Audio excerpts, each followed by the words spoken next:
लोकसभा चुनाव 2024 को लेकर देश में 4 चरण का वोटिंग समाप्त हो चुकी है। बिहार में 5 लोकसभा सीटों पर आज 5वें चरण का मतदान हो रहा है।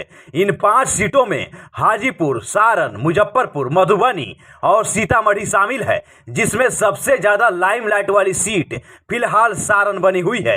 एक नजर में देखें तो सभी सीटों पर एनडीए और महागठबंधन के प्रत्याशियों में आर पार का मुकाबला दिख रहा है। लोकसभा चुनाव 2019 में इन 5 सीटों पर एनडीए के प्रत्याशियों की जीत हुई थी, लेकिन इस बार का समीकरण कुछ और दिख रहा है।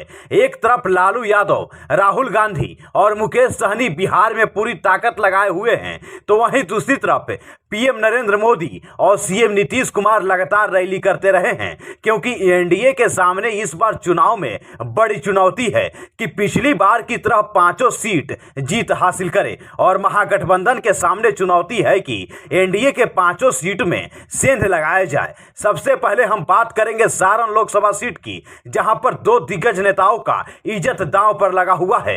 एनडीए की ओर से बीजेपी ने इस सीट पर राजीव प्रताप रूडी को फिर से मौका दिया है, तो वहीं महागठबंधन की ओर से राजद ने रोहिणी आचार्य को चुनावी मैदान में उतारा है। एक और पिछले 2 बार से सांसद रहे राजीव प्रताप रूडी तीसरी बार जीत का दावा कर रहे हैं, तो वहीं रोहिणी आचार्य पहली बार चुनावी मैदान में उतरी हुई हैं। राजीव प्रताप रूडी के लिए बीजेपी के सभी बड़े नेताओं ने रैली करते हुए उनके पक्ष में मतदान करने के लिए अपील की, तो वहीं रोहिणी आचार्य भी लगातार कैंप करते हुए नजर आई हैं। खुद लालू प्रसाद यादव, राबड़ी देवी और तेजस्वी यादव ने इस सीट पर जीत हासिल करने के लिए खूब पसीना बहाया है। वहीं अगर दूसरी लोकसभा सीट मधुबनी की बात करें तो यहां से बीजेपी ने अशोक यादव को अपना प्रत्याशी बनाया है। वहीं इनके खिलाफ राजद ने दरभंगा से 4 बार के सांसद रहे अली अशरफ फातमी को उतारा है, क्योंकि मधुबनी लोकसभा क्षेत्र में 3 विधानसभा ऐसा है जिसमें मुस्लिमों की संख्या ज्यादा है। इसीलिए इस बार राजद ने एक दिग्गज चेहरा को चुनावी मैदान में उतारा है।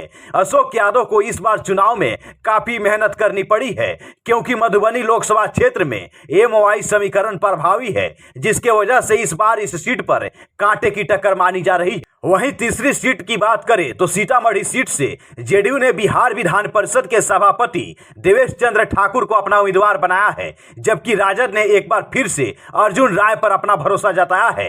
पिछले 2 लोकसभा चुनाव में सीतामढ़ी सीट से एनडीए के प्रत्याशी की ही जीत हासिल हो रही है।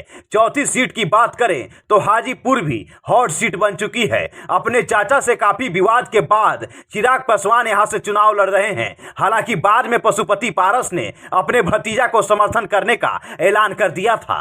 चिराग पासवान को टक्कर देने के लिए इस सीट पर राजद ने शिवचंद्र राम को उतारा है। आरजेडी को अपने परंपरागत एमओआई समीकरण पर भरोसा है। राजद प्रत्याशी को रविदास समाज का वोट मिलने की भी उम्मीद जताई जा रही है। यही कारण है कि तेजस्वी यादव दावा कर रहे हैं कि इस बार इस सीट पर उनके प्रत्याशी की जीत निश्चित है। मुजफ्फरपुर में भी इस बार दिलचस्प मुकाबला देखने को मिल रहा है, क्योंकि बीजेपी ने नया चेहरा राजभूषण चौधरी को चुनावी मैदान में उतार दिया है, तो कांग्रेस ने अजय निषाद को अपना प्रत्याशी बनाया है। कहा जा रहा है कि इन दोनों के बीच में सीधी लड़ाई दिख रही है। नरेंद्र मोदी के चेहरे के सामने वहां के मतदाताओं को और कुछ नहीं दिख रहा है, जिसका लाभ भाजपा के प्रत्याशी को मिल रहा है। अजय निषाद को राजद के मुस्लिम यादव समीकरण का भरोसा है, लेकिन पिछले कार्यकाल में उनकी कोई बड़ी उपलब्धि नहीं रहने के कारण उनके सामने चुनौती इस बार के चुनाव में काफी बढ़ गई है।